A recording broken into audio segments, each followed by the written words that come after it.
Mahalagang manatiling kalmado at sundin ang mga sumusunod na hakbang. Manatili sa loob ng bahay. Kung nasa loob ka ng bahay, pumunta sa ilalim ng isang matibay na mesa o sa tabi ng isang panloob na pader. Lumayo sa mga bintana, salamin at mabibigat na bagay na maaaring mahulog. Tandaan ang duck, cover and hold. Kung nasa labas ka, lumayo sa mga gusali, poste at puno.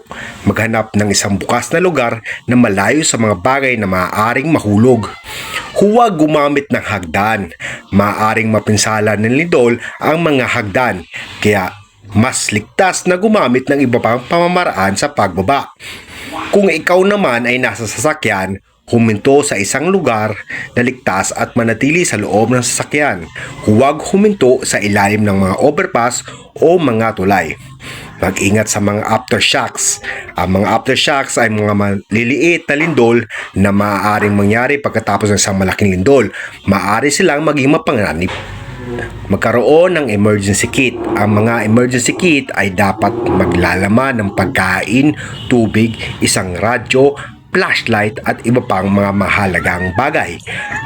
Alamin ang mga evacuation routes sa iyong lugar at kung paano makarating sa isang ligtas na lugar. Tandaan, ang kaligtasan mo ang pinakamahalaga. Sundin ang mga hakbang na ito upang protektahan ang iyong sarili at ang iyong mga pamilya. Stay safe mga kabayan.